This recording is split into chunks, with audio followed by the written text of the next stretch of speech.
Today I want to talk about something that everyone who works in international business must learn to do: communicate across cultures. International business people come from all different cultures, right? So they have different ways of communicating, both in how they express their ideas and how they receive their ideas. Now, just to be clear, I'm not talking about the use of a particular language, English or French or Chinese or whatever. I'm talking about communication style within a language. Communication style means how we exchange information, how we show our feelings, and how we understand other people. So as international business people, how do we communicate across cultures? Well, first, by understanding the communication styles we and others use. And second, by transferring that knowledge to the workplace. So let's get started. Now, what communication styles do people use? Well, basically, there are two. One is low context, and the other is high context. That's low context communication style and high context communication style. Let's first define context. Well, context is the situation or surrounding information, the non-verbal information that helps a person understand a message better. For example, someone walking in the door right now would understand that we're having a class just by seeing the context here, right? Desks, students taking notes, me standing here talking to you, etc. That's context. So, turning to our first communication style. Low context communication is when a person expresses an idea directly. They put the important information into words. In low context communication, we don't need the context or nonverbal information to communicate. The context is low. Words are what's important. Who uses low context communication? Well, culturally speaking, most North Americans and Europeans do. Let's look at an example. Say we have an advertising agency and two professionals, both Americans, are discussing an idea for an ad for athletic shoes. One says, "I think the ad should feature World Cup players." The other says, "Oh no, I disagree. I think the ad should show everyday people." See how each expressed their ideas very directly with just words? This is how low context communicators operate. Now let's look at high context communication.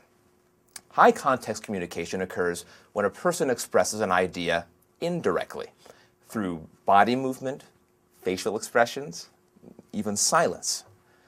They show the important information non-verbally rather than speaking it. The context is very significant to the meaning of the message. The context is high.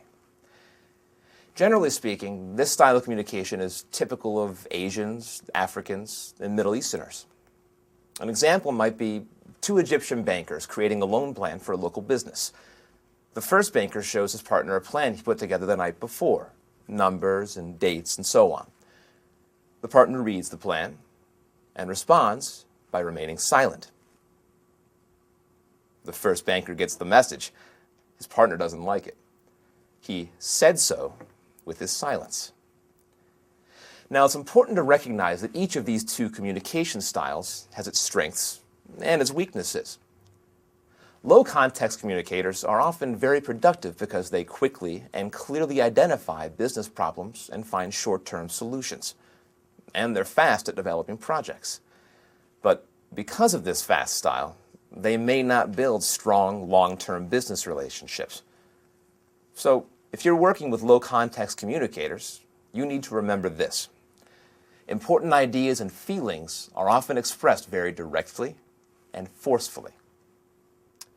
Now, high context communicators, on the other hand, may seem to be slow.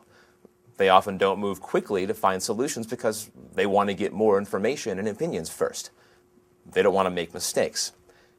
Also, they're careful with their opinions because they want to preserve their relationships with other people. So, if you're working with high context communicators, remember this. Things may happen more slowly, and important messages are often sent non-verbally. So let's now combine our two earlier examples. Let's say our Egyptian banker contacts the American at the ad agency. He tells her his bank would like to do some advertising. So the American creates 2 ads.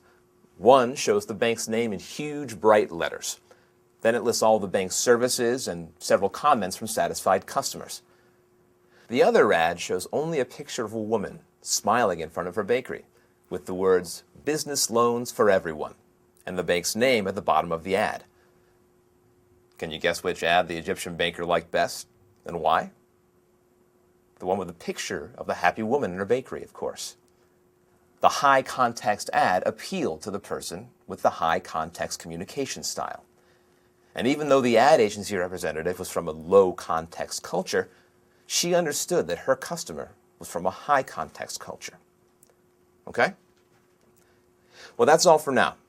For next time, I want you to think about which kind of communicator you are, high or low context, and what experiences you've had communicating across cultures.